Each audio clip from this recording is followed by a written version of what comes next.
Hello प्यारे बच्चों, नमस्कार। स्वागत है आपका चैनल मैथ्स मैजिक 82 में।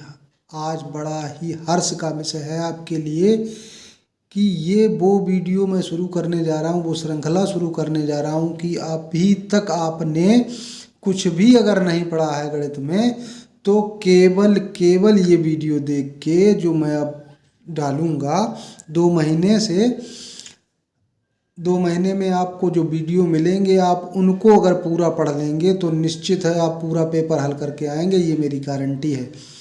तो आइए शुरू करते हैं। आज मैंने लिया है जो आपके 20 नंबर के प्रश्न आते हैं, चैप्टर वाइज मैं आपको पढ़ाऊंगा। तो चैप्टर 1 से आने वाले महत्वपूर्ण प्रश्न जो हैं वो आप इसमें पढ़ेंगे। देखिए शुरू करते हैं। निम्न में सहअभाज्य संख्याओं का युग्म है। जब हम लोग सिद्ध करते हैं कि सिद्ध कीजिए ये √3 √2 √5 परिमेय संख्या है, अपरिमेय संख्या, तब लिखते हैं कि P और Q सहअभाज्य पूर्णांक है। वही ये शब्द प्रयोग हुआ, कई बार पूछा गया। तो सहअभाज्य का मतलब उस वीडियो में भी मैंने बताया कि ऐसे दोनों संख्याएं जिनमें कोई भी गुणनखंड कॉमन ना हो। 5 से ये 20 कट जाएगा तो कॉमन गुणनखंड है, 5 चक्कू 20। 6 से 13 नहीं कटेगा और कोई ऐसी संख्या नहीं जो 6 और 13 को काट दे। इनमें देखो 2 से कट जाएंगे। ये 22 और 23 ये भी नहीं है। तो कौन कौन से सहअभाज्य हैं इनमें से? ये वाले दोनों सहअभाज्य हैं। परीक्षा में ऐसा ही पूछा गया है, तो 2 इसमें है। तो आंसर नीचे दिया होगा कि बी और डी ऐसे। अगला सवाल देखिए, बहुत बार पूछा गया, किसी पूर्णांक q के लिए प्रत्येक विषम पूर्णांक निम्न रूप का होता है। अब विषम संख्याएं आप जानते हैं कौन सी होती हैं? 1 3 5 7, मतलब जो 2 से पूरी नहीं कटती हैं वो विषम संख्याएं होती हैं।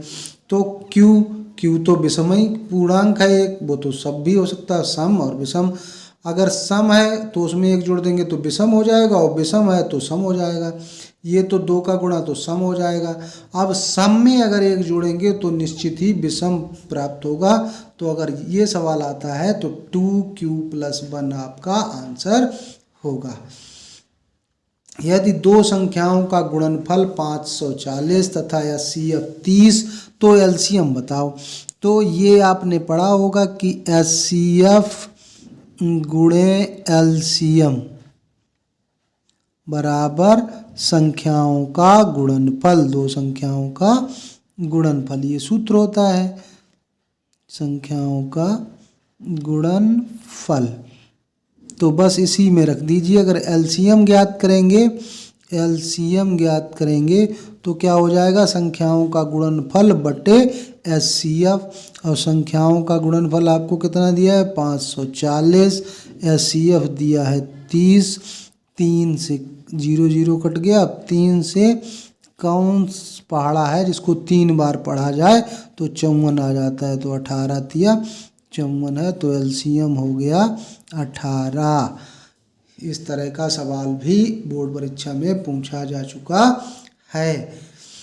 किसी पूर्णांक m के लिए प्रत्येक सम संख्या, उसमें q लिखा था, यहाँ m लिखा है, तो सम संख्या कौन होती है? जो 2 से पूरी विभाजित हो, यानी कि 2 जिसका गुणनखंड हो। तो क्लियरली सी वाला ऑप्शन सही हो जाएगा। अब याद रखना है यहाँ पे सम लिखा है कि विषम लिखा है, ये देखना है।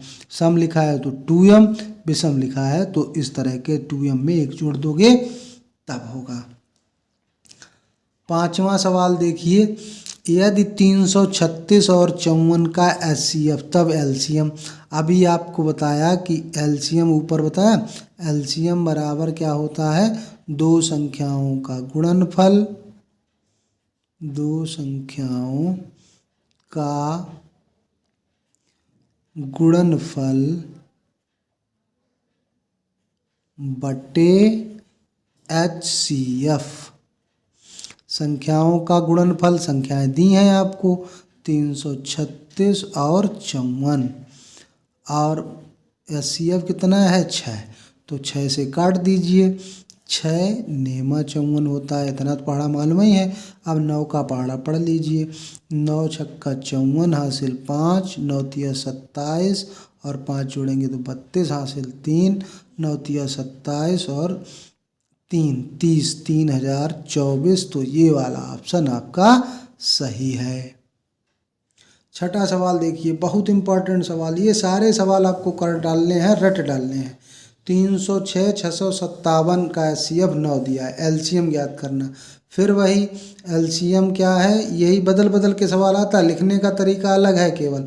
संख्याओं का गुणनफल 306 गुणे 657 अपॉन में कितना होगा, एचसीएफ उनका 9, 9 से काट दीजिए, 9 सत्ते 63 और 2 बचा, 9 तिया 27। अब 306 में 73 से गुणा कर लीजिए, 73 से गुणा कर देंगे। 306 में 73 से गुणा, 3 18, 3 त्रिका 9 और 7 छंग 42, 7 तिया 21, 8 3 9 4 13 और 22,338। यही आपका आंसर है।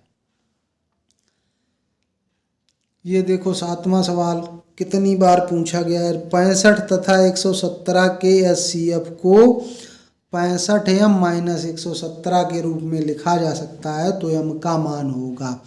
अब 65 और 117 का एचसीएफ आपको बताना है, तो एचसीएफ कैसे निकालते हैं, 65 का भाग दे दीजिए 117 में, तो 65 दूनी 130 होता है, इसका मतलब एक ही बार जाएगा, 65 एकम 65, 2 बचा, 11 से 6 गया 5। अब 52 का भाग दे दीजिए 65 में, फिर एक बार जाएगा, तो कितना बचा 13। अब 13 का भाग 52 में दे दीजिए, 13 चक्कू 52, तो इसका मतलब एचसीएफ हो गया इनका 13। तो लेकिन वो कह रहा है कि एचसीएफ तो ये है, तो इसका मतलब ये हुआ कि 65m माइनस 117 किसके बराबर होगा, 13 के बराबर। क्यों, क्योंकि ये एचसीएफ कह रहा है। अब 65m का मान अगर निकालेंगे तो 13 लिखा हुआ है, 13 और ये 117 उधर जाएगा तो प्लस का हो जाएगा, तो 117 और 13 जोड़ दिए 130 हो गया। अगर हम m का मान निकालेंगे, ये 65m का मान है और खाली m का मान चाहिए, तो ये 65 130 के नीचे चले जाएंगे, 130 अपॉन 65, 65 दूनी 130। तो ये हो गया आपका आंसर बी वाला। 8 नंबर सवाल देखिए, सबसे छोटी भाज्य संख्या तथा सबसे छोटी अभाज्य संख्या क्या एचसीएफ होगा। कई बार पूछा गया सवाल और ये करके नहीं आ पाए होंगे बच्चे, हमें मालूम है। सबसे छोटी भाज्य संख्या बताइए, सबसे छोटी भाज्य संख्या, सबसे छोटी भाज्य संख्या बता सकते हैं आप। भाज्य माने जो कट जाती है, तो सबसे छोटी भाज्य संख्या आपको याद रखना है 4। क्यों, एक को तो ना भाज्य में गिना जाता ना अभाज्य, और सबसे छोटी अभाज्य संख्या कौन सी होती है, अभाज्य संख्या वो होती है 2, क्योंकि एक जब भाज्य है ना अभाज्य, तो 2 से शुरू करते हैं और 2 किसी से नहीं कटता है 2 के अलावा। फिर 3 अभाज्य है और फिर 4 भाज्य आती, तो सबसे छोटी भाज्य संख्या 4, अभाज्य संख्या 2, ये याद रखना है। और 2 और 4 का एचसीएफ अगर निकालेंगे तो क्या हो जाएगा, एचसीएफ कितना हो जाएगा, 4 के गुणनखंड 2 गुणे 2 हो जाएंगे और ये 2 एकम 2 हो जाएगा। तो कौन सा फैक्टर मिल रहा है, केवल 2 मिल रहा है, तो एचसीएफ हो गया 2। ये याद रखना है, ये बहुत इंपॉर्टेंट सवाल कई बार पूछा गया है। व्याख्या कीजिए कि क्यों ये भाज्य संख्या है। तो ऐसा सवाल जब आता है तो ऐसे सवालों में आपको देखना है कि यहाँ जो संख्या लिखी है इधर कॉमन मिल रही है, हाँ मिल रही है, 7 कॉमन मिल रहा है, तो इधर कितना बचेगा 3 गुणा 5, 7 तो भाग दे दोगे, कॉमन मतलब भाग, तो भाग दे देंगे, यहाँ 1 बचेगा, 1 का कोई मतलब नहीं है गुणा में लिखने का, और 7 एकम 7 प्लस में लिखेंगे 1, ये हो गया। अब 7 5 तिया 15 प्लस 1, यानी कि ये हो गया 7 गुणे 16, यानी कि ये जो संख्या है उसके 2 फैक्टर एक और संख्या के अतिरिक्त हैं, और कोई संख्या भाज्य तब होती है जब उसके कम से कम 2 फैक्टर हों, एक और उस संख्या के अतिरिक्त, यानी कि एक और उस संख्या को छोड़कर एक फैक्टर और मिल जाए तो समझ लो वो भाज्य संख्या है। यहाँ तो 2 मिल गए हैं, अब 16 को भी तोड़ देंगे, इसलिए ये भाज्य है। क्यों भाज्य है? चूंकि इसके गुणनखंडों की संख्या, इसके ये लिख देना है, इसके गुणनखंडों की संख्या 2 से अधिक है। 2 कौन गुणनखंड? एक और संख्या, उनको छोड़ के 7 और 16 मिल गए, इसलिए ये संख्या भाज्य है। 870 और 225 का एचसीएफ बड़ा आराम से ज्ञात कर सकते हैं। कैसे ज्ञात करना है? छोटी संख्या का भाग बड़ी संख्या में देना है। 870 में भाग दे दीजिए तो 200 तिया 600 हो जाएगा और 25 तिया 75, तो 3 बार भाग दे दीजिए, 675 हो जाएगा। अगर ये 75 70 ही होता तो 200 बच जाते, लेकिन 5 ज़्यादा है तो कितना बचा? 195।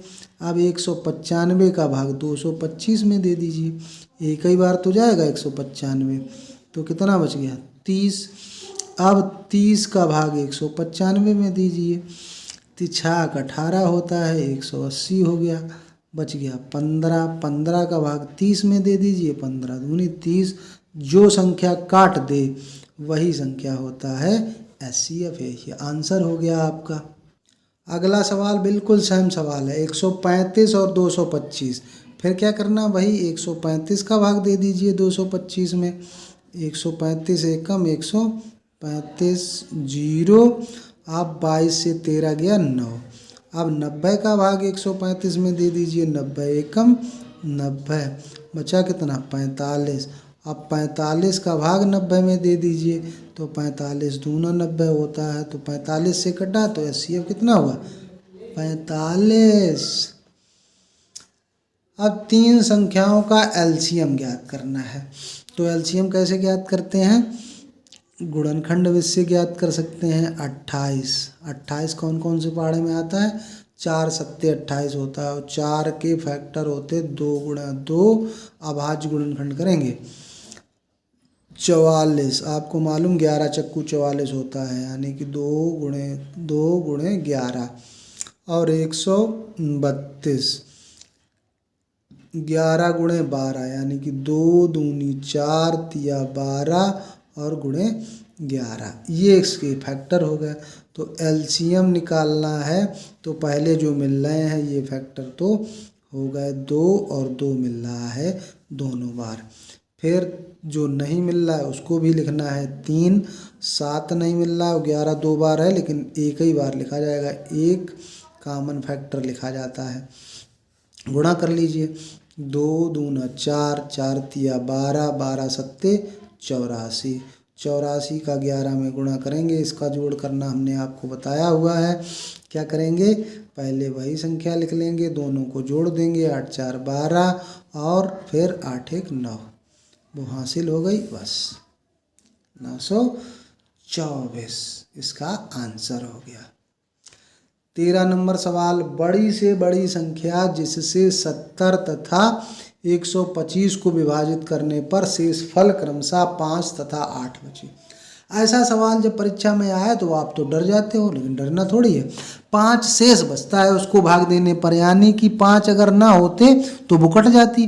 तो यानी कि 70 से 5 घटा दो, 70 से 5 घटाया, संख्या बराबर क्या होगा? संख्या बराबर 70 माइनस 5 कामा 125 में भाग देते हैं तो 8 बचता है। 8 का एचसीएफ होगा बस। तो 70 से 5 गया 65 और 125 से 117 बचा इनका एचसीएफ। और ये पीछे हम लोग निकाल चुके हैं। 65 117 का एचसीएफ कितना आया था? 13। 13 पचे 65, 13 नेवा 117, आंसर हो गया। एक तो सीधा ही सीधा सवाल पूछ दिया गया, 4050 का अभाज्य गुणनखंड है। तो अभाज्य गुणनखंड करना आपको आना चाहिए। कैसे? सबसे पहले छोटी संख्या से काटते हैं। कोई संख्या 2 से तब कटती है जब नीचे 2 के पहाड़े में आने वाली संख्या हो। तो 2 के पहाड़े में 10 तो आता है, तो 0 है नीचे। 2 दूना 4, फिर 0 0, फिर 2 दूना 4, 2 पंचे 10।